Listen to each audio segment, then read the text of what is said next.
warahmatullahi wabarakatuh. Salam kemanusiaan. Saya Nadine Azula Sidabutar dengan NIM 0306231042. Izinkan saya mengajak kita semua untuk mendiskusikan materi kepala-merahan mengenai Perhimpunan Palang Merah Indonesia. Berdirinya Perhimpunan Palang Merah Indonesia sebenarnya sudah berdiri sejak sebelum masa Perang Dunia Kedua.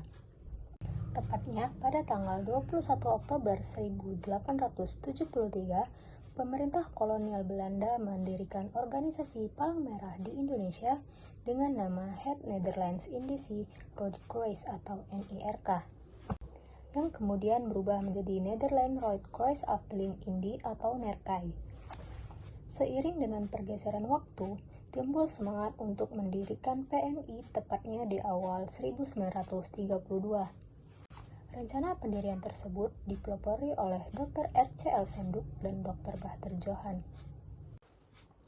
Mereka berusaha keras membawa rancangan tersebut pada sidang konferensi NERKAI pada 1940 walaupun akhirnya ditolak.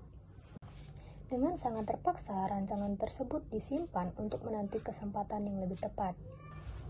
Akhirnya, tepat pada 17 hari setelah proklamasi kemerdekaan 17 Agustus 1945, yaitu pada tanggal 3 September 1945, Presiden Soekarno memerintahkan untuk membentuk Badan Palang Merah Nasional.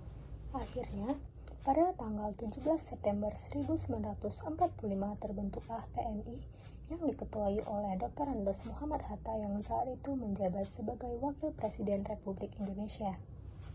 Secara internasional, pada 15 Juni 1950, keberadaan PMI diakui oleh Komite Internasional Palang Merah atau ICRC.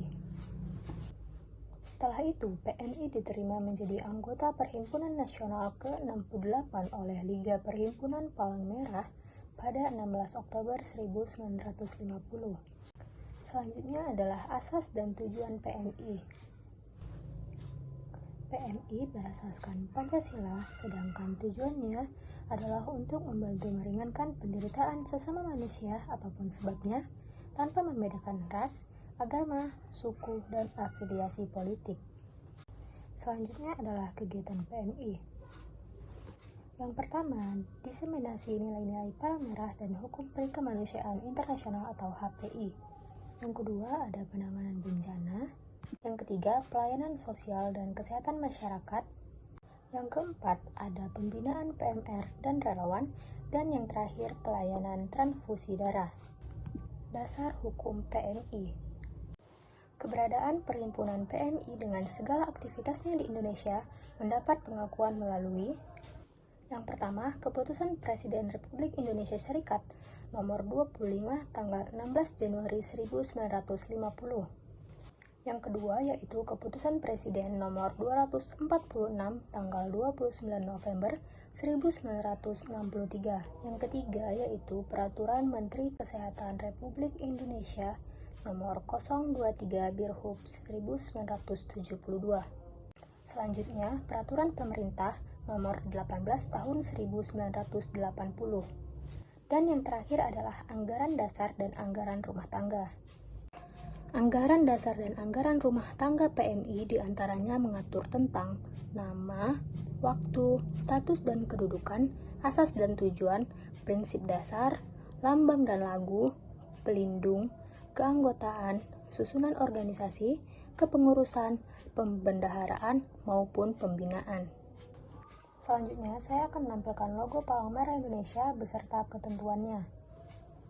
Palang merah menggunakan logo yang berlambang palang merah di atas dasar warna putih sebagai tanda pelindung dan tanda pengenal sesuai dengan ketentuan peraturan perundang-undangan nasional serta ketentuan-ketentuan penggunaan lambang yang berlaku bagi perhimpunan nasional. Ukuran panjang palang horizontal sama dengan panjang palang vertikal. Tanda palang merah dengan lingkaran bunga harus selalu berwarna merah dan terletak di atas dasar warna putih. Lingkaran bunga dibuat dengan menggabungkan 5 buah busur dan lingkaran bulat seperti membentuk gambar bunga berkelopak 5. Selanjutnya, keanggotaan PMI. Menurut AD atau ART PMI, Yang disebut dengan anggota PMI adalah setiap warga negara Indonesia yang bersedia menjadi anggota. Mereka terdiri dari anggota remaja, anggota biasa, anggota luar biasa, dan anggota kehormatan. Terima kasih. Assalamualaikum warahmatullahi wabarakatuh.